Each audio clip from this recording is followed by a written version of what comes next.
இந்த மண்ணிலே என் அருமை சகோதரிகள் வாகனம் ஓட்டுகிறார்கள், விமானம் ஓட்டுகிறார்கள், காவல்துறையிலே பணி செய்கிறார்கள், இராணுவத்திலே பணி செய்கிறார்கள், கல்லூரி விரிவுரையாளராக இருக்கிறார்கள், இந்த நாட்டில் அமைச்சர்களாக இருக்கிறார்கள், பெரும் பெரும் பதவியில் இருக்கிறார்கள். இதற்கெல்லாம் தோள் கொடுத்து தூக்கி நிறுத்தியவன் தந்தை பெரியார் என்ற ஒப்பற்ற தலைவன் என்பதை என் அருமை தாய்மார்களும் என் உடன் பிறந்த சகோதரிகளும் மறந்துவிடக் கூடாது.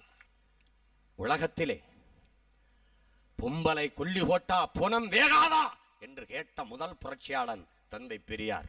மான உணர்வோடும் இன உணர்வோடும் மனிதன் வாழ வேண்டும் என்று இந்த இனத்திற்கு சூடூட்டி சொரணை ஓட்டி சுயமரியாதையோடு எங்களை வாழ கற்றுத் தந்த தலைவன் தந்தை பெரியார். எம்ஜிஆர் அவர்கள் பெரியாரின் சிந்தனைகளை திரைப்படத்திலே நிகழ்த்தி காட்டிய ஒரு போராளியாக வாழ்ந்தவர். என்ன பெரியாருக்கு எம்ஜிஆருக்கு என்ன ஒப்பீடு? ஆளும் வளரணும், அறிவும் வளரணும், அதுதாண்டா வளர்ச்சி. மானமும் அறிவும் மனிதனுக்கு அழகு, இது பெரியார். இதை மந்திரமாக சொல்லி பழகு, இது பெரியார். ஆளும் வளரணும், அறிவும் வளரணும், அதுதாண்டா வளர்ச்சி. உன்னை ஆசையோடு ஈன்றவளுக்கு அதுவே நீ தரும் மகிழ்ச்சி. நாளும் ஒவ்வொரு பாடம் கூறும் காலம் தரும் பயிற்சி. உன்னரம்போடுதாம் பின்னி வளரணும் தன்மான உணர்ச்சி. பெரியாரின் சிந்தனைகளை பாடலாக செலுத்தியவன் எம்ஜிஆர். எனது அருமை தம்பிமார்களே, என் பெருமைக்குரிய பெற்றோர்களே,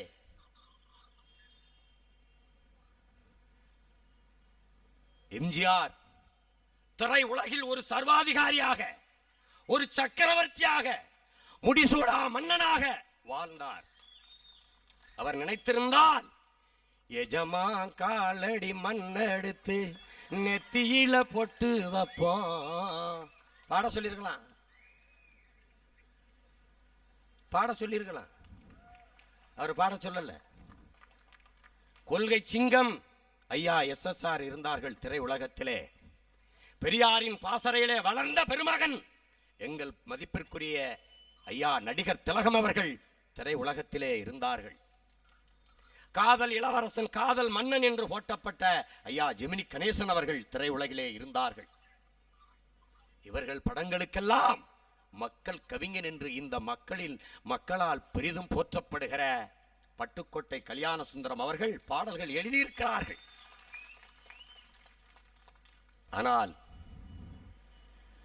காதலிலே தோல்வியுற்றான் காலையொருவன் என்று எழுதியவன் தான் திட்டம் போட்டு திருடுற கூட்டம் திருடி கொண்டே இருக்குது, அதை சட்டம் போட்டு தடுக்கிற கூட்டம் தடுத்து கொண்டே இருக்குது.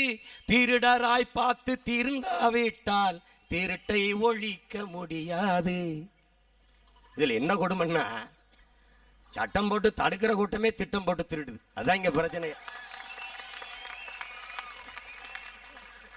திருடராய் பார்த்து திருந்தாவிட்டால் திருட்டை ஒழிக்க முடியாது. எனது அன்பு உறவுகளே, திருடர்கள் திருடராய் பார்த்து திருந்துவதாக தெரியவில்லை, நாம் தான் திருத்தி ஆக வேண்டியிருக்கிறது. எண்ணற்ற புகழ்பெற்ற நடிகர்களுக்கு பாடல்களை எழுதிய எங்கள் பட்டுக்கோட்டை, எங்கள் மக்கள் கவிஞன். என்றைக்கு மக்கள் கவிஞனானான், மக்களை பற்றி திரை உலகிலே பாடிய போது பாடல் எழுதுவதற்கான வாய்ப்பை தந்தவன் புரட்சி தலைவன் எம்ஜிஆர். அதை மறந்துவிடக் கூடாது. பட்டுக்கோட்டை அவர்களை அழைத்து என்னை புகழ்ந்து பாடு என்று சொல்லவே இல்லை. பாடு, உழைக்கிற நோக்கம் உறுதியாயிட்டா பதுக்குற நோக்கம் இருக்காது, ஒதுக்குற நோக்கமும் இருக்காது. உலகத்துல தான் பாடுவேன். அவனுக்கு நோக்கம் இருந்தது, தன் மக்களுக்கு நல்லது சொல்லணும் நோக்கம் இருந்தது, அதனால பாடினார். வேப்பமர உச்சியில் நின்று பேயொன்னு ஆடுதுன்னு விளையாட போகும்போது சொல்லி வாப்பாங்க உன் வீரத்தை கொழுந்திலேயே கிள்ளி வாப்பாங்க. வேலையற்ற வீணர்களின் மூளையற்ற வார்த்தையினை வேடிக்கையாக கூட நம்பிவிடாதே. நீ வீட்டுக்குள்ளே அடங்கி கிடந்து வெம்பி விடாதே. யார்? தந்தை பெரியாரின் பகுத்தறிவு கருத்து. வேப்ப மரத்தின் உச்சியிலே பேயிருந்து ஆடுது, போகாதே தெருவுக்கு என்று உன்னை அச்சைப்படுத்துவான், உன்னை பயப்படுத்துவான். பெரியாரின் சிந்தனைகளை திரையில் நிகழ்த்தி காட்டிய ஒரு தொண்டனாகத்தான் அந்த தலைவனை நான் பார்க்கிறேன். தந்தை பெரியார் அவர்களுக்கு பாராட்டு விழா எடுக்கணும்னு நினைக்கிறாரு. பெரியார் அவர்கள் அழைச்சிட்டு வராங்க ஐயாவை சர்க்கரை நாற்காலியில, இந்த சர்க்கரை நாற்காலியில, ஐயா இருந்த நாற்காலியில. அந்த நாற்காலியில் இருந்தாவாது அவர் ஐயா மாதிரி ஆயிரலாமான்னு நினைக்கிறாரு. நாற்காலி ஒண்ணுதான், இருக்கிற ஆளு வெவ்வேறு. அப்ப ஐயா அழைச்சிட்டு வந்து உட்கார வைக்கிறாங்க. அன்றைக்கு தமிழக முதல்வர் ஐயா எம்ஜிஆர் அவர்கள் பேசுறாங்க. எனக்கு இரண்டு தலைவர்கள், ஒருவர் கலைவாணர் NS கிருஷ்ணன், இன்னொருவர் பேரறிஞர் அண்ணா என்று பேசுகிறார். திரண்டிருந்த லட்சக்கணக்கான மக்கள் ஆர்ப்பரிக்கிறார்கள். எப்படி தந்தை பெரியாரை மேடையிலே வைத்துக் கொண்டு அந்த அளப்பற்ற தலைவனை அவமானப்படுத்துவது போல, நீங்கள் எனக்கு இரு தலைவன், ஒருவர் கலைவாணர் இன்னொருவர் அண்ணா என்று எப்படி நீங்கள் பேசலாம் என்பது போல கூக்குரல் எழுப்பி ஊளையிட்டு சத்தமிடுகிறார்கள். அமைதியாக நின்ற அவர் சொல்லுகிறார், எனக்கு மறுபடியும் சொல்லுகிறார், எனக்கு இரண்டு தலைவர்கள், ஒருவர் கலைவாணர் NS கிருஷ்ணன், இன்னொருவர் பேரறிஞர் அண்ணா. அந்த இரண்டு பெரும் தலைவர்களுக்கும் தலைவனாக இருந்தவர் தந்தை பெரியார் என்று பேசுகிறார்.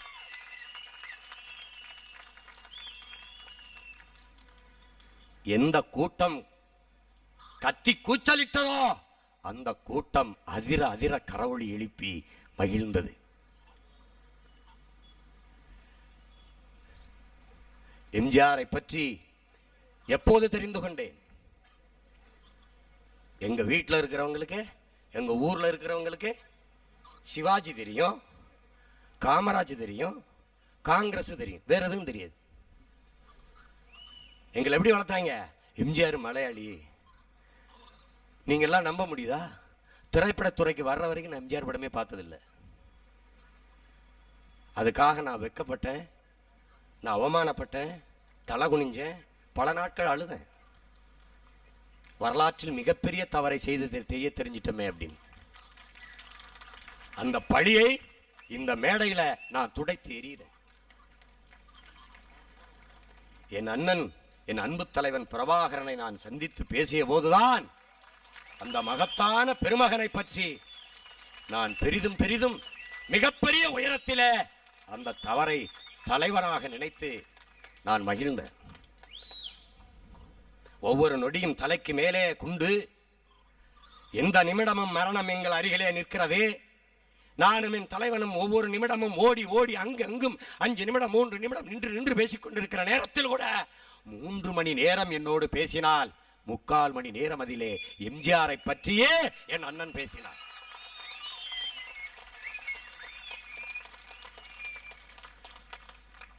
என்னிடத்திலே சொன்னார், எம்ஜிஆர் என்னை நம்பினார், நான் அவருக்கு விசுவாசமாக இருந்தேன், நான் உண்மையாக இருந்தேன். எம்ஜிஆரை போல ஒரு தலைவன் இனி இந்த இனத்திற்கு நமக்கு கிடைக்க மாட்டாரடா தம்பி என்று சொன்னார். காரணம் என்ன? காரணம் என்ன? இந்திய அமைதிப்படை IPKF பீஸ் கீப்பிங் போர்ஸ் என்ற பெயரிலே ஒரு அநியாய படை என் தாய் மண்ணிலே, தமிழீழ மண்ணிலே என் தாய் தமிழ் உறவுகளை கொத்துகிற கொடூர கழுகுகளாக கொத்தி குதறி கொண்டிருந்த வேளையிலே இந்திய பேராதிக்கத்தை, இந்திய துணைக்கண்டத்தை எதிர்த்து யுத்தம் செய்வதா, சரணடைவதா, ஆயுதங்களை ஒப்படைப்பது, நாம் உயிருக்கு மேலாக நேசிக்கிற நம் தந்தையர் தேசம் இந்தியா, நமக்கு துணை நிற்கும் என்று சுதுமலை மாநாட்டிலே என் தலைவன் பிரபாகரன் பிரகடனப்படுத்துகிறார். உமது வார்த்தைகளை, உங்கள் வார்த்தையை நம்பி எங்கள் ஆயுதங்களை ஒப்படைக்கிறோம். எங்களுக்கு வேண்டியது எம் மக்களுக்கான தீர்வு. அதை யார் பெற்றுத்தந்தால் என்ன, நீங்கள் தருவதா இருந்தால் மகிழ்ச்சி. ஆயுதங்களைத்தான் கையளிக்கிறோமே ஒழிய எங்கள் போராட்டத்தையும் லட்சியத்தையும் அல்ல என்று ஒப்படைத்தார். என்ன துரோகத்தை எனது நாடு, உங்கள் நாடு செய்தது? எந்த ஆயுதத்தை வாங்கினார்களோ அந்த ஆயுதத்தை மாற்று குழுக்களுக்கு கொடுத்து விடுதலை புலிகளோடு எதிர்யுத்தம் செய்ய வைத்தது இந்திய அரசு, இந்திய நாடு. அதை கவனமாக செய்து முடித்தது இந்திய உளவுத்துறை. என் அன்பு சொந்தங்களே, அப்படிப்பட்ட நேரத்திலே வாழ்வா சாவா என்ற போது இனி யாரையும் நம்பி பயனில்லை, நாம் யுத்தம் செய்து சாகலாம் என்று முடிவெடுத்துத்தான் இந்திய வல்லாதிக்கத்தின் படையோடு மோதுகிறார், சண்டையிடுகிறார். ஆஃப்டர் ஆல் 2000 பாய்ஸ் என்று இங்கிருந்த பெருமகன் ஐயா ராஜீவ்காந்தி அவர்கள் சொன்னார்கள். ஆனால் தலைவரிடத்திலே இருந்தது வெறும் 600 பேர் தான். 600 பேரை 100 பேராக பிரித்து பிரித்து பல்வேறு களங்களில் களமாட விட்டுவிட்டு அண்ணனை பாதுகாப்பதற்கு மட்டும் 100 பேர் சுற்றி நிற்கிறார்கள். தாயகத்தை காப்பது எவ்வளவு பெரிய கடமையோ அதே மேல தாயகத்தின் உயிராக இருக்கிற தலைவனையும் காப்பது மேலான கடமை என்ற அழுத்தத்திலே நவம் என்ற அந்த கட்டளை தளபதியின் தலைமையிலே அந்த 100 பேர் தலைவனை பாதுகாக்கிற பணியிலே நிற்கிறார்கள். அப்போது அண்ணன் கிட்டு 36 லட்சம் ரூபாயை கொண்டு வந்து நம் அன்பு தலைவன் அண்ணன் பிரபாகரிடத்திலே கொடுக்கிறார். ஏது பணம்? எம்ஜிஆர் அவர்கள் கொடுத்தார்கள். என் அண்ணன் சொல்லுகிறார், இந்திய நாட்டு உங்களது நாட்டு, அவரது நாட்டின் ராணுவத்தோடு எதிர்த்து யுத்தம் செய்கிறேன். எனக்கு உதவுவது தேச துரோக குற்றம். நான் கேட்கவே இல்லை அவரிடத்தில் பணம். ஆனாலும் கிட்டுவை அழைத்து தம்பி கஷ்டப்படுவான், தம்பி கஷ்டப்படுவான், அவனுக்கு கொண்டு போய் கொடு என்று 36 லட்சம் ரூபாய்களை கொடுத்த வள்ளல்தான் புரட்சி தலைவன் எம்ஜிஆர் என்பதை நாம் மறந்துவிடக் கூடாது. தான் செய்வது தேச துரோகமே ஆனாலும் என் இனத்தின் விடுதலை முக்கியம் என்ற உயர்ந்த நோக்கத்திற்காக உதவிய தலைவர். யார் மலையாளி? சேர தமிழனின் மகன், செல்ல மகன்.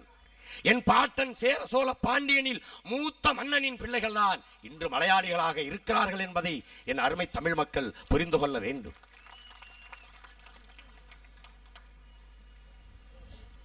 சிதம்பரம் தமிழராக இருந்துட்டாருங்கிறதுக்காக அவரை தமிழராக ஏற்க முடியாது. எம்ஜிஆர் கேரள மண்ணிலே மலையாளியாக பிறந்துட்டார் என்பதற்காக அவரை மலையாளியாக பார்க்க முடியாது.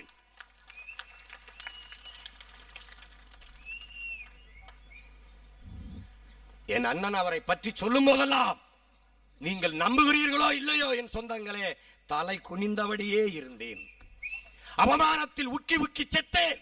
இப்படிப்பட்ட ஒரு தலைவனை நாம் பேசியிருக்கிறோமே, அவர் படத்தை பார்க்காமல் நிராகரித்திருக்கிறோமே, அவரை பற்றி அறியாது தெரியாது இருந்திருக்கிறோமே, எவ்வளவு சிறுபிள்ளைத்தனம் என்று வெக்கத்தில் அவமானத்தில் கூடி குறுகினேன். என் அண்ணன் என் தோள் மீது கையை போட்டுக்கொண்டு இப்படி நடக்கும் போது இரு அணைக்கிறார். இப்படித்தான் என்னை எம்ஜிஆர் இரு அணைத்தார். அணைத்து கேட்டார் என்னிடத்திலே, நாடு அடைகிறதுக்கு மொத்தமாக எவ்வளவு செலவாகும் என்று கேட்டார். நாடு அடைகிறதுக்கு மொத்தமாக எவ்வளவு செலவாகும் என்று கேட்டார். அடுத்த நொடியிலே என் அண்ணன் பிரபாகரன் யோசிக்காமல் சொன்ன வார்த்தை 100 கோடி அண்ணா, நான் தர்றேன், நான் தர்றேன், நீ நல்லா சண்டை பிடி.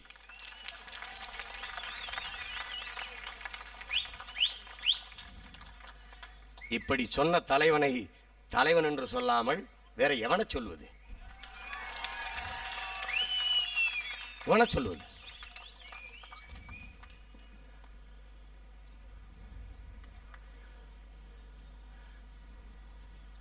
என்னது 5 மாசம் பேசாம முடக்கி வச்சிட்டா அவன் பேசாம விட்டுருவான், பயந்துக்குருவான். இந்த சிறையில் போட்டா அவன் பயந்துக்குருவான். என்னது 1,00,000 துப்பாக்கியை கடந்து போய் உயிரே உதிர மயிரா நினைச்சு போனேன் நான். இந்த சிறையை பார்த்து பயப்படுவேன் நான். இதுல என்ன கொடுமைன்னு கேட்டீங்கன்னா, சிறை எனக்கு ரொம்ப வசதி. நிறைய படிக்கலாம், 5 மணிக்கு எழலாம், 6 மணிக்கு உடற்பயிற்சி செய்யலாம். நான் சாப்பிடலைன்னா என் அம்மா அப்பா என் தம்பிமார்களை விட இந்த காவல்துறை அதிகாரிகள் கவலைப்படுவாங்க. சாப்பிட்டுங்க ஐயா, வேலைக்கு சாப்பிட்டுங்க ஐயா, உடல் கட்டு போயிடும்யா. ஐயா என்னையா தும்முறீங்களையா, மாத்திரை டாக்டர் வர சொல்லுமாங்க ஐயா. என்னது அது பாருங்க, அது கால கொடுமை. அங்கே 5 மாசமும் காலையிலையும் மாலையும் உடற்பயிற்சி செஞ்சு சரியாக 10 மணிக்கு உறங்கி காலையில் 5 மணிக்கு எழுந்த நான் 1 மணி நேரம் உறங்குறேன். வந்த 10 நாளாக உடற்பயிற்சி செய்ய நேரம் இல்லை.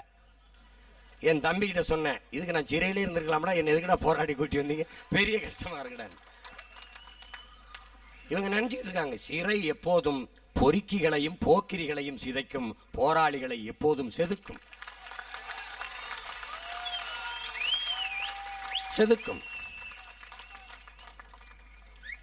சிறைக்கே நாங்க பயந்துட்டா அப்புறம் எப்படி?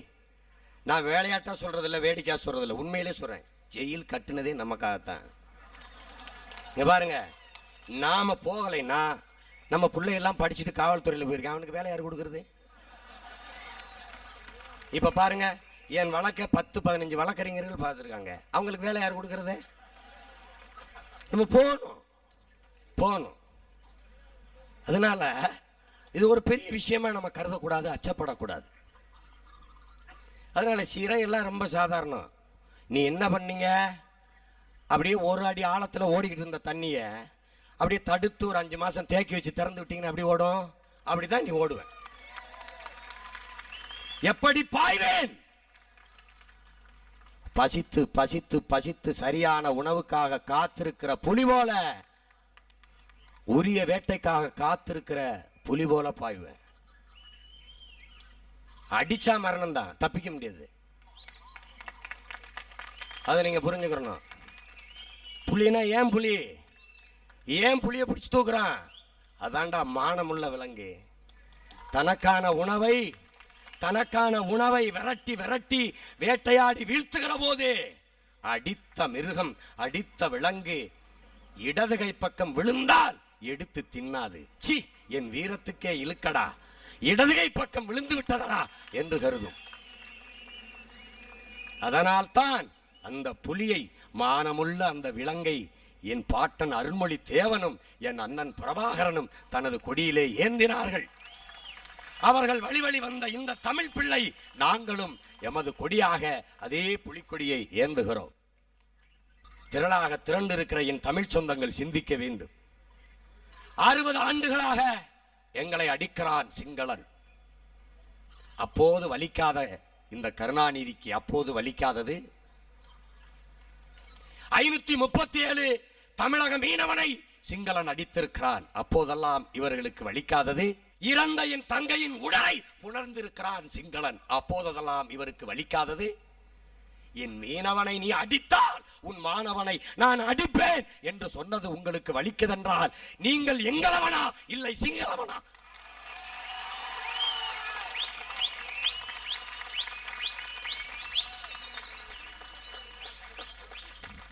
அருமை சகோதரர் ராகுல் காந்தி சொல்கிறாரே, எதற்காக ராஜபக்சே அழைத்தீர்கள் என்று. நான் அழைக்கவில்லை என்று மலுப்பலாக பதில் சொல்லி தப்பி போக முடியுமா?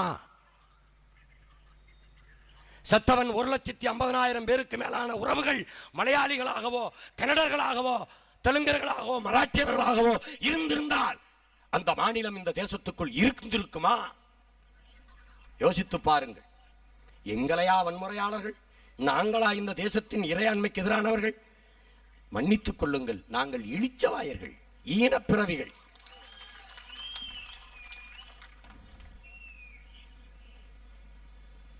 கொத்து கொத்தாக நச்சுக்குண்டுகளை வீசி பச்சிளம் குழந்தைகளுக்கு பால்குடி மறக்காத குழந்தைகள் மீது கொத்தனி குண்டுகளையும் கிளஸ்டர் பாம்புகளையும் விஷவாயுகளையும் வீசி தாக்கி அழித்த போது, என் அக்கா தங்கையை அம்மனமாக நிறுத்தி பாலியல் வல்லுறவு செய்து படுகொலை செய்து கொன்று வீழ்த்திய போது, என் மொத்த இனத்தையும் அழுத்தி நிறுத்திய போது கதறினோம், கத்தினோம், அழுதோம், மண்டியிட்டோம்.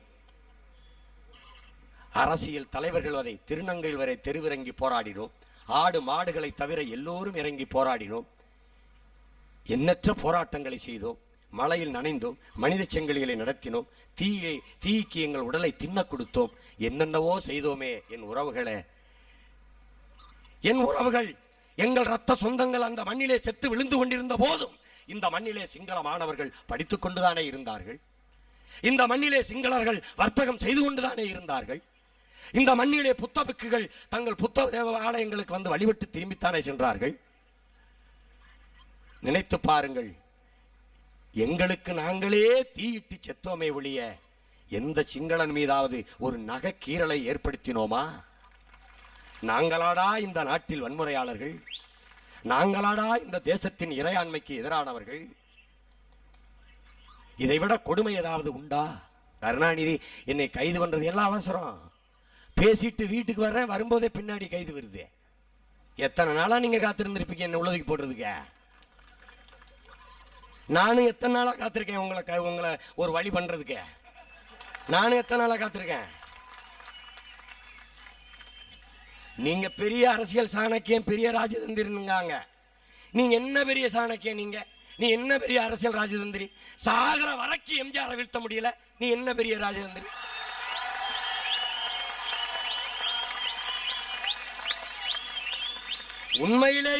உண்மையிலேயே நீங்க சரியான ராஜதந்திரி, அரசியல் சாணக்கியனாக இருந்திருந்தால் 10 ஆண்டுகள் இந்த நாட்டில் ஜெயலலிதா முதலமைச்சரானது எப்படி? ஒரு லட்சக்கணக்கான கேள்விகளை என் மக்கள் மன்றத்திலே எழுப்புகிறேன். ஒரு சின்ன பயல் உங்க பேச்சை இதே மாதிரி முன்வரிசையில் உட்கார்ந்து கேட்ட ஒரு சிறுவன் பதில் உண்டா?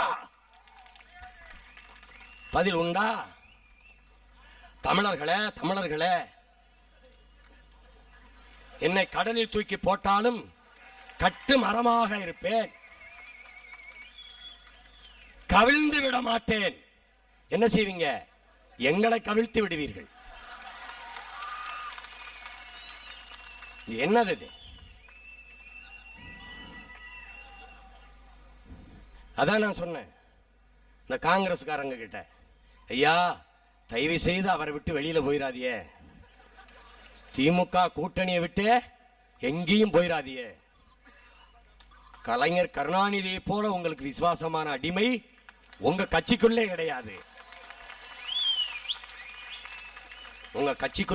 கிடையாது. அதனால தயவு செய்து அவரை விட்டுட்டு போயிடாதீங்க. அவர் இரவுல மூச்சு விடுறதே காங்கிரஸ் காங்கிரஸ் காங்கிரஸ் என்று மூச்சு விடுறார். அதனால நீங்க அவரை விட்டு போயிடாதீங்க. அவரோடு இருந்தா தான் எங்களுக்கு கொஞ்சம் வசதி. இருங்க. எமக்கு ஒரு லட்சிய வெறி, உள்ளத்திலே எரிகிற நெருப்பு எங்கள் கண்களிலே கொப்பளித்து நிற்கிறது. உடம்பெங்கும் ஓடுகிற அத்தனை நரம்புகளும் முறுக்கேறி நிற்கிறதே எமது லட்சிய வெறி. எந்த பதவிக்காக, எந்த ஆட்சிக்காக எம் இன அழிவிற்கு துணை நின்றீர்களோ அந்த பதவி உமக்கு மட்டுமல்ல, உமது மகனுக்கும் அல்ல, உம் குடும்பத்திற்கு எந்த காலத்திலும் இல்லை என்ற நிலையை உருவாக்குவதே எமது லட்சிய வெறி. இது இந்த மண்ணை ஆள நினைக்கிற எவனுக்கும் ஒரு வாழ்நாள் பாடம். தமிழர்களுக்கு எதிராக எவனும் சிந்திக்கவே கூடாது. காங்கிரஸை வீழ்த்துவோம். 5 பெரியாரின் 5 முக்கியமான கொள்கைகளில் ஒன்று காங்கிரஸை வீழ்த்துவது. பெரியாரின் நினைவு தினத்திலே அந்த ஒப்பற்ற பெருந்தலைவன் அவன் பேர பிள்ளைகளுக்கு தந்த லட்சிய ஜோதியிலே ஒன்று, அந்த நெருப்பை எடுத்து எம் இனத்தின் எதிரி காங்கிரஸை கொளுத்துவதுதான் எமது உயர்ந்த லட்சியம். உங்கள் முன்னால் நிற்கிற தமிழ் பிள்ளை சீமானுக்கு மட்டும்தான் அந்த கடமை. தமிழச்சி மாறிலே பால் குடித்த ஒவ்வொரு தமிழ் பிள்ளைக்கும், இந்த மண்ணிலே வீர தமிழ் மகனாக பிறந்த ஒவ்வொருவனுக்கும் வாழ்நாள் லட்சியம் காங்கிரஸ் என்ற கட்சி இருந்த இடம் தடம் தெரியாமல் அளிப்பதுதான் என்பதை நீங்கள் புரிந்து கொள்ள வேண்டும்.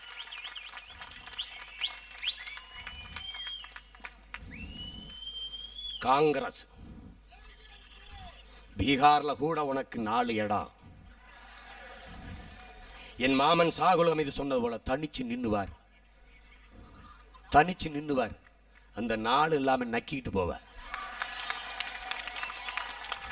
வந்து பார், நீ 110 வருடமான கட்சி தொடங்கி 7 மாசம் 5 மாசம் சிறையில் இருந்து நேத்தா வந்திருக்கேன். இன்னும் கட்சிக்கே மேடை இந்த கூட்டம் நடத்துறதுக்கே காசு இல்ல. எங்க அண்ணன் தங்கராசு தம்பி 75,000 கொஞ்சம் கடனா இருக்குது. இருங்க பாத்துக்கலாம், அப்புறம் பிச்சை எடுப்போம். பிரபாகரன் தம்பி பிச்சை எடுக்கிற நிலைமைக்கு ஆயிட்டேன். இதுல கொடுமை என்ன, 2000 கோடி எங்க அண்ணன் எனக்கு கொடுத்துட்டு போயிருக்காருன்றான். அட கேவலமே, இப்படி பேசியே எங்களை குவாலி பண்றான்.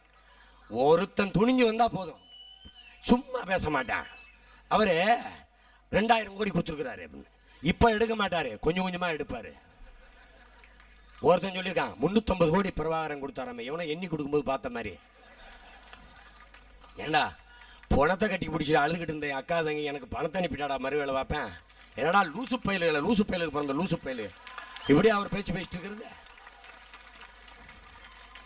பணத்தை 2000 கோடி கொடுத்தா 2000 கோடி 2000 கோடி எங்ககிட்ட இருந்தா அதுக்கிட்ட நாடு கட்டி சண்டை ஓடுறான்.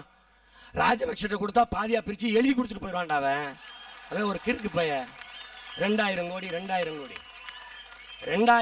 இருந்தா என்ன அருமை தமிழ் சொந்தங்களை மாலத்தேவையில 4 தீவை தனியா வாங்கி இதான் ஈழம் நாங்க கட்டிட மாட்டோமா? 2000 கோடி வச்சிருக்கிறவன் நாங்க பால் ரசு குண்டு இருக்குல்ல அதை உருக்கி குண்டு செஞ்சு சண்டை ஓடுறோமா? 2000 கோடி வச்சிருக்கிறேன் கேனப்பயிலு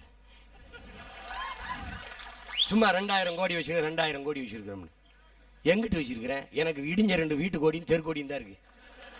2000 கோடி இவங்க இந்த கொள்ளையடிச்சு பழக்கம்ங்க. 1,76,000 கோடிக்கு எத்தனை சுழினே தெரியல பல பேருக்கு. என்னடா இப்படி இத்தனை லட்சம் கோடியை கொள்ளையடிச்சு விட்டீங்களான்னு கனிமொழிகிட்ட கேட்குறாங்க. என்னங்க இந்த ஸ்பெக்ட்ரம் ஊழல் பிரச்சனையில் உங்களுக்கு எப்படி காங்கிரஸ் முன்னை விட வலுவா இருக்கு? காங்கிரஸுக்கு எங்களுக்கு உறவு முன்னை விட வலுவா இருக்கு. கருணாநிதி கிட்ட கேட்குறாங்க, முன்னை விட ரொம்ப கெட்டியா இருக்கு. என்ன செட்டிநாடு சிமெண்ட் போட்டு கட்டுறீங்களா? அது கெட்டியா இருக்கிறது என்னங்கடா? உலக கொடுமைடா அது, உலக கொடுமை. என்னது?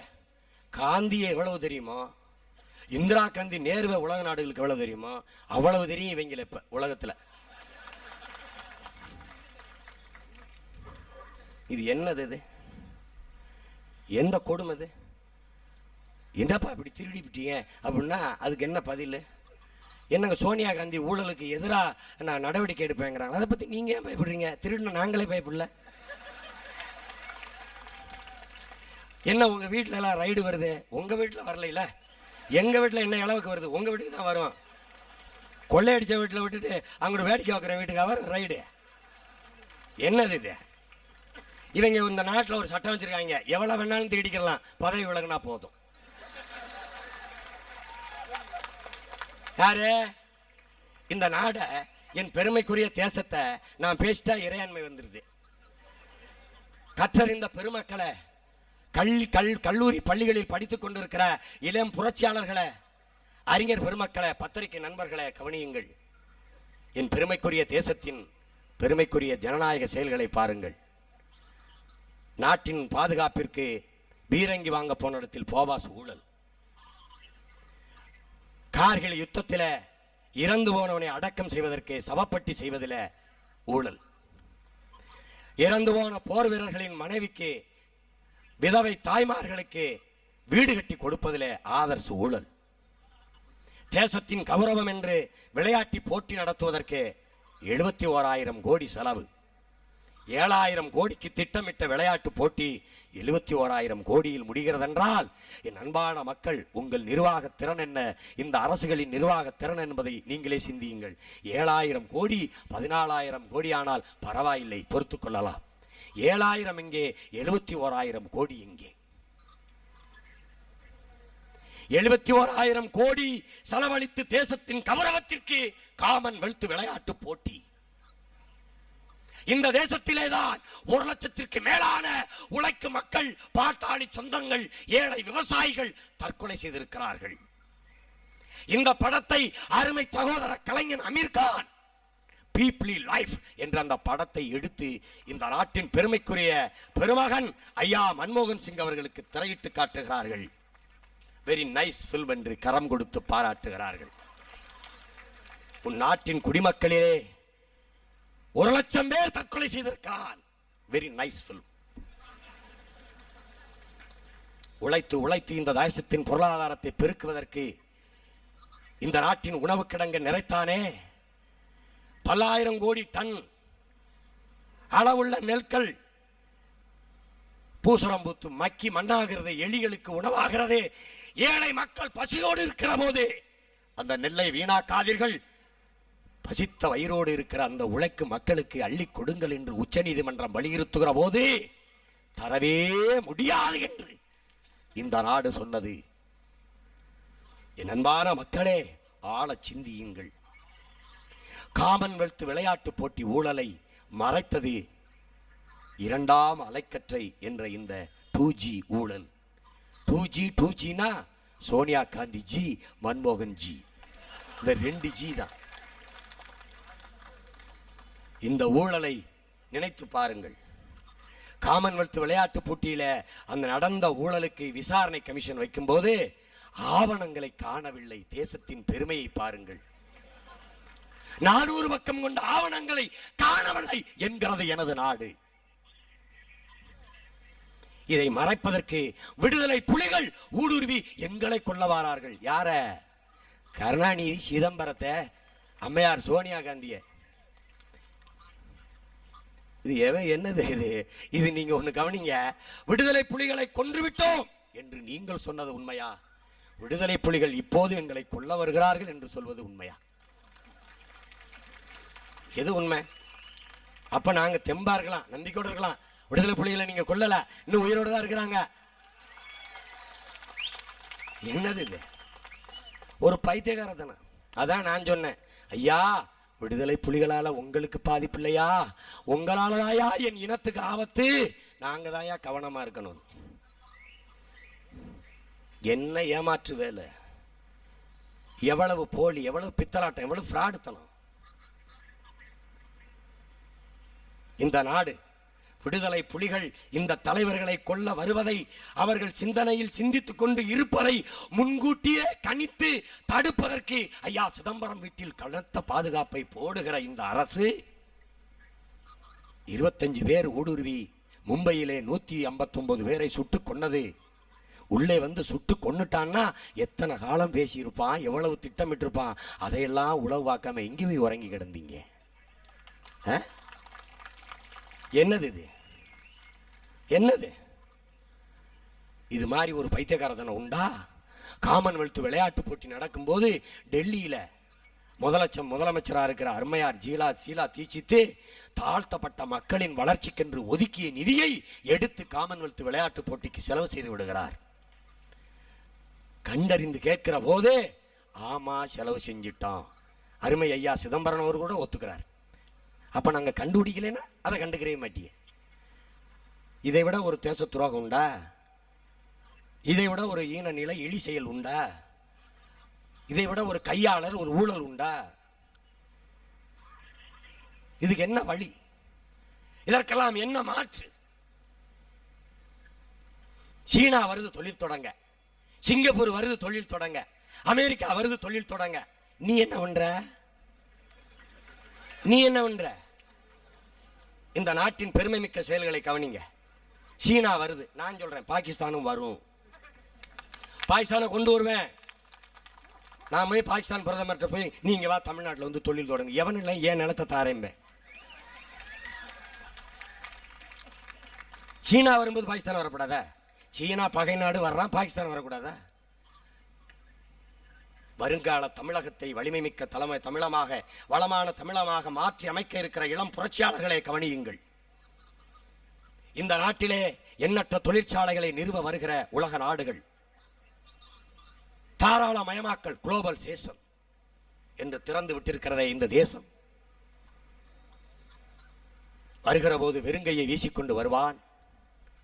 ஏதோ ஒரு சொத்தை அடமான பத்திரத்தை இந்திய வங்கிகளிலே காட்டுவான். 5000 கோடி முதலீட்டு பணத்தை பெறுவான். நிலத்தை அரசு கொடுக்கும். 5000 ஏக்கர் 2000 ஏக்கர் விளை நிலங்களை மக்களின் விருப்பம் இல்லாமல் பறிக்கும். பறித்து அதற்கு இழப்பீடு, உரிய தொகையல்ல, இழப்பீடு என்ற பெயரிலே பணத்தை தரும். அதிலே தொழிற்சாலை தொடங்குவார்கள். தடையில்லா மின்சாரம், தண்ணீர் அனைத்தும் கொடுக்கப்படுகிறது. மனித உழைப்பு மலிவாக கிடைக்கிறது. எனது தேசத்திலே படித்த இளைஞர்களுக்கு வேலை இல்லை. என் உழைப்பை சுரண்டுகிறான். மின்சாரம் இலவசம், நீர் நிலம் அனைத்தும் கிடைக்கிறது. உழைப்பை சுரண்டி உற்பத்தியை பெருக்கி உபரியை பெருக்குகிறான். லாபத்தை கோடி கோடியாக அள்ளுகிறான், கொண்டு போகிறான். எனக்கு கிடைப்பது வெறும் கூலி, சம்பளம். உழைப்பை பெருக்கி உற்பத்தியை பெருக்கி, உழைப்பை சுரண்டி உற்பத்தியை பெருக்கி உபரியை பெருக்கி லாபத்தை கொண்டு போகிற நாடு முன்னேறுமா? வெறும் கூலிக்கு வாங்கி சாப்பிடுகிற நாடு முன்னேறுமா என்பதை என் முன்னே திரண்டிருக்கிற என் தமிழ் சொந்தங்களே நீங்களே சிந்தித்து பாருங்கள். இதுதான் இந்த தேசத்தின் அரசியல் பொருளாதார கொள்கை. சொல்லுகிறது இந்த நாடு நாங்கள் வளர்ந்து கொண்டிருக்கிறோம். ஐரோப்பிய நாடுகளிலும் சரி, வேற எந்த நாட்டிலும் சரி, சீனாவோ அமெரிக்காவோ அந்த நாட்டில் தொழில் தொடங்கும் போது நிலத்தை வாங்குவதில்லை. குத்தகைக்கு ஒப்பந்த அடிப்படையிலே பெறுகிறது. லீஸ் என்று சொல்லுகிறோமே, அப்படி கட்டிடம் கட்டும், வணிக நிறுவனங்களை நிறுவும், தொழிற்சாலைகளை தொடங்கும். 90 ஆண்டுகள் முடிந்த பிறகு அந்த நிலத்தை அந்த கட்டுமான பணிகளோட அந்த கட்டடத்தோடு அப்படியே அதன் சொந்தக்காரரிடம் ஒப்படைக்கும். அவர் இல்லை, அவர் வாரிசு இருந்தால் அவரிடத்தில் கொடுக்கும். மறு ஒப்பந்தம் செய்யும். அன்னைக்கு அந்த வாரிசு என்ன விலை சொல்கிறானோ அந்த விலைக்கு திரும்ப பெறும். இதுதான் உலகத்தில் நடக்கிறது. ஆனால் இந்தியாவில் அப்படி நடக்கிறதா? சிறப்பு பொருளாதார மண்டலம் அமெரிக்கா அல்லது இன்ன பிற நாடுகள், அந்த சிறப்பு பொருளாதார மண்டலத்திலே இந்திய அரசியல் சட்டம் செல்லாது, அமெரிக்காவின் சட்டத்திட்டம் தான் செல்லும். இப்படி இந்த நாடு முழுக்க பல்வேறு சிறப்பு பொருளாதார மண்டலங்கள் உருவாக்கப்படுவது என் அன்பு சொந்தங்களே தேகத்தில் தேமல் விழுவது போல இந்த தேசத்தில் ஆங்காங்கே பல்வேறு நாடுகளின் ஆக்கிரமிப்பு நிகழ்கிறது. சீனா இங்கே தொழில் தொடங்கினால் எனக்கும் சீனாவுக்கும் யுத்தம் என்றால் எப்படி சீனாவை வெளியேற்றுவாய்? அந்த தொழிற்சாலைக்குள் உற்பத்தி செய்யப்பட்டது என்னவென்று உனக்கு எப்படி தெரியும்? இதையெல்லாம் நான் பேசினால் மக்களை அச்சுறுத்துகிறார், இறையாண்மைக்கு எதிராக பேசுகிறார். எங்க மாமா கேட்ட மாதிரி ஒரு சின்ன பையன் சீமான் பேசி இந்த இறையாண்மையை சிதைக்கிற மாதிரி இருக்குன்னா அதுக்கு பேர் இறையாண்மை இல்லடா. அவ்வளவு பலகீனமான இறையாண்மை எதுக்கு இந்த நாட்டுக்கு? யோசிச்சு பாருங்க. இதற்கு வழி என்ன? இந்த மண்ணையும் மக்களையும் திட்டமிட்டு ஒரு பிழையான சமூகமாக படைத்து நிறுத்தி இருக்கிறதே கருணாநிதியும் அவருடைய வழி வந்த அரசியல் கட்சிகளும். கருணாநிதியின் அளப்பெரிய சாதனை கேள்வி கேட்க எவனுக்கும் யோக்கியதை இல்லாமல் ஆக்கியதுதான். நான் 2-3 மனைவிகளை கல்யாணம் செய்கிறேன், நீங்க என்ன 2-3 பொண்டாட்டி கட்டிட்டீங்கன்னு முன்னாடி இருக்கிற அமைச்சருக்கோ எம்எல்ஏவுக்கோ எவனுக்கும் தகுதி இருக்கக்கூடாது, நீனும் கட்டிக்க. நான் பல ஆயிரம் கோடிகளை கொள்ளையடிக்கிறேன், உங்களுக்கு எவனுக்கும் தகுதி இருக்கக்கூடாது, நீ என்ன யோக்கியதை அப்படி திருடுறாயின்னு நீனும் திருடிக்க. சிந்திப்ப, உன் மூளை திறனை சிதைக்கணும். குடிச்சுக்க, டாஸ்மார்க்கை திறந்து விடு. குடிச்சிட்டு வண்டி ஓட்டாத, குடிக்க போகும்போது வண்டியில போ, குடிச்சிட்டு வண்டி ஓட்டாத.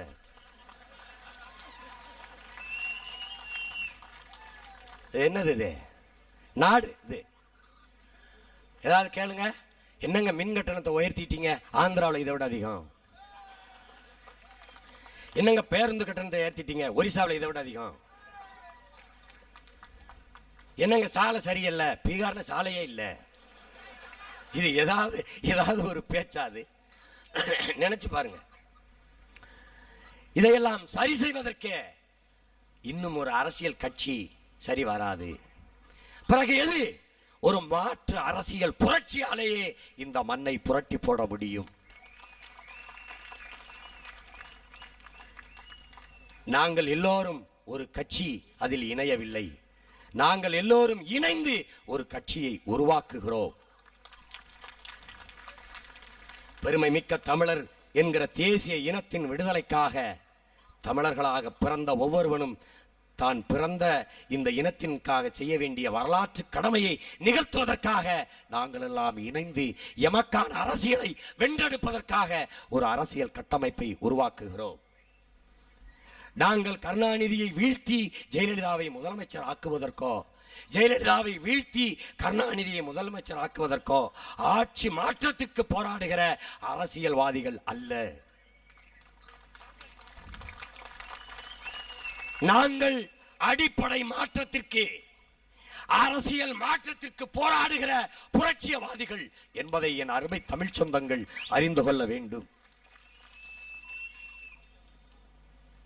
தந்தை பெரியார், புரட்சி தலைவர் எம்ஜிஆர் அவர்கள் இருவரும் தலைவர்களுக்கு வீர வணக்கம் செலுத்துகிற இந்த நிகழ்வில் நின்று சொல்கிறேன், நாங்கள் சீர்திருத்தவாதிகள் அல்ல, நாங்கள் புரட்சியவாதிகள். உன்னதமான உயர்ந்த இலக்கை சுமக்கிற லட்சியவாதிகள். சீர்திருத்தவாதி கட்டிய கட்டடத்திற்கு வெள்ளையடிப்பவன், உடைந்து சிதலமான செங்கலை பழுதுவாப்பவன், ஜன்னல் கட்டைகளுக்கு கரையான் அடிக்காமல் மருந்து தெளிப்பவன். நாங்கள் அப்படியல்ல, கட்டிடத்தை இடித்துவிட்டு மறு கட்டடம் கட்ட வந்த புரட்சியாளர்கள். டெமாலிஷ் அண்ட் ரீகன்ஸ்ட்ரக்ஷன், அதுதான் எங்களது நோக்கம். என் அருமை தமிழ் சொந்தங்களே, ஒரு தேசிய இன விடுதலை என்பது தெருவிலே உடைக்கிற தேங்காய் அல்ல, கடினமான பணி.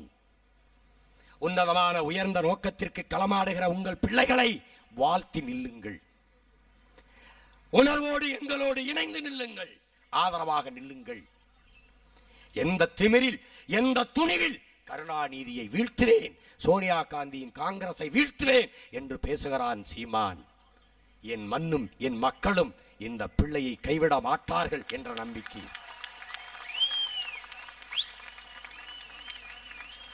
உறுதியான நம்பிக்கையில், எந்த உரிமையில் என் மக்களிடத்திலே கேட்கிறேன், இந்த மண்ணுக்கும் மக்களுக்குமாக சாவேன் என்ற துணிவில் கேட்கிறேன். என் இனத்தின் விடுதலைக்காக 2 விசக்குப்பிகளை கழுத்திலே கட்டி களமாடிய ஒப்பற்ற தலைவன் பிரபாகரனின் அன்பு தம்பி என்கிற உரிமையிலே கேட்கிறேன். எம்ஜிஆரை புரட்சி தலைவன் என்று சீமான் சொல்லலாமா? பேசுவார்கள். என் அருமை அண்ணன்மார்கள், என்னை அன்பாக வளர்த்த தலைவர் பெருமக்கள் சொல்வார்கள், சீமான் வாயால ரெட்டலைக்கு ஓட்டு கேட்டுட்டார். ஏண்டா, கைச்சினத்துக்கு கேட்டவனை விட கேவலப்பட்டு போயிட்டேன் நான். என்னது இது? ரெட்டலைக்கு கேட்டுட்டாரு. இப்பவும் கேட்க போறேன், இந்த சட்டமன்றத்துக்கும் கேட்க போறேன், கேட்பேன். நான் ஜெயலலிதாவை ஆதரிக்கல, அவங்க ஒன்னும் அன்னி பெசன்ட் அம்மையாரனோ அன்னை தெரசாவென்றோ ஆதரிக்கல. கருணாநிதி காங்கிரஸ் வீழ்த்த ஒரு கருவி, ஒரு கருவி. உண்மையிலே எம்ஜிஆர் புரட்சி தலைவரா? ஆம், புரட்சி தலைவன். ஏன் புரட்சி தலைவன்? உலகத்தில் எந்த தேசிய விடுதலைக்கும் சற்றும் குறைவில்லாத தலைவன், சற்றும் குறைவில்லாத புரட்சியாளன் என் அண்ணன் பிரபாகரன். அந்த புரட்சியாளனுக்கு கரம் கொடுத்து தோள் கொடுத்து துணை நின்ற ஒரே காரணத்திற்காக அவன் புரட்சி தலைவன். என் அருமை தமிழ் சொந்தங்களே, அலெக்சாண்டரால் கிரேக்க இனம் பெருமை அடைந்தது போல, செங்கிஸ்கானால் மங்கோலிய இனம் பெருமை அடைந்தது போல, ஜூலியஸ் சீசரால் ரோமானிய இனம் பெருமை அடைந்தது போல, மாசே துங்கால் சீன பேரினம் பெருமை அடைந்தது போல, ஹோசிமின்னால் வியட்நாமிய இனம் பெருமை அடைந்தது போல, லெனினால் ரஷ்ய இனம் பெருமை அடைந்தது போல, தமிழர் என்கிற பெருமை மிக்க தேசிய இனம் என் அண்ணன் பிரபாகரனால் பெருமை அடைந்து நிற்கிறது. என் அன்பான மக்களே,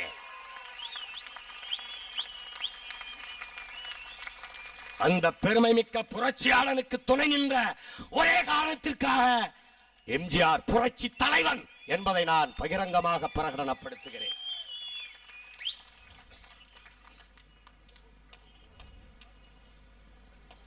இன்றில்ல, நாளை இல்ல, என்றாவது ஒரு நாள் இன்று தரிசாக கிடக்கிற எங்கள் தாய்நிலம் தமிழீழத்தை மீட்டே தீருவோம். அன்று தமிழர் இன விடுதலை வரலாற்றிலே எழுதப்படுகிற தமிழரின் வரலாற்று பக்கங்களிலே பல பக்கங்களை நிறைத்து நிற்கிற பெருமை மறைந்த பெருமை மிக்க பெருமகன் ஐயா எம்ஜிஆர் அவர்களுக்கு உண்டு.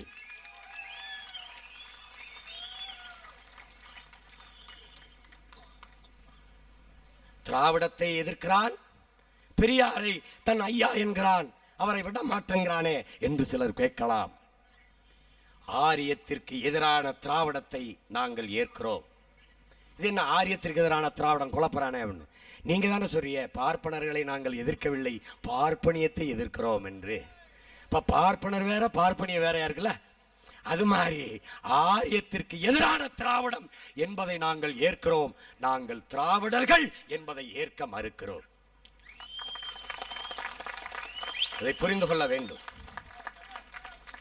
நான் இந்தியன் இல்லை, இந்த மண்ணில் எவனும் இந்தியன் இல்லை. நான் திராவிடன் இல்லை, நான் பிறப்பால் வளர்ப்பால் இறப்பால் தமிழன், இறுதி வரை தமிழன். இதுவே எனது பெருமை மிக்க அடையாளம். என்னை போலவே நான் 50,000 ஆண்டுகளுக்கு மூத்த ஒரு பெருமை மிக்க தமிழ் தேசியனத்தின் பிள்ளை.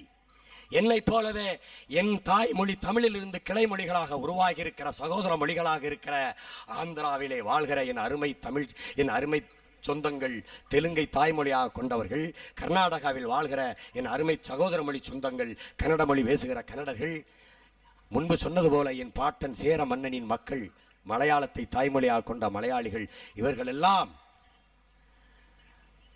இப்படி பல்வேறு மொழிவழி தேசிய பிள்ளைகள் எல்லாம் இணைந்து இந்தியா என்கிற ஒரு நாட்டுக்குள் வாழ்கிறோம். இந்தியாவிற்கென்று ஒரு இறையாண்மை கிடையாது. இதை நீங்கள் தெரிந்து கொள்ள வேண்டும். இந்தியாவிற்கென்று தனித்த ஒரு இறையாண்மை இல்லை. தமிழன் என்கிற தேசிய இனம் எனக்கு ஒரு இறையாண்மை இருக்கிறது. மலையாளிக்கென்று ஒரு இறையாண்மை இருக்கிறது. கன்னடருக்கென்று ஒரு இறையாண்மை இருக்கிறது. மராட்டியர்க்கென்று ஒரு இறையாண்மை இருக்கிறது. இப்படி பல்வேறு மொழிவழி தேசிய மக்களுக்கான இறையாண்மையே இந்தியாவின் இறையாண்மையாக இருக்க முடியுமே ஒழிய இந்தியாவிற்கென்று ஒரு தனித்த இறையாண்மை சத்தியமாக இல்லை. பாரத பண்பாடு என்கிறீர்களே, அது என்ன பண்பாடு? ஒரு பண்பாடும் இல்லை.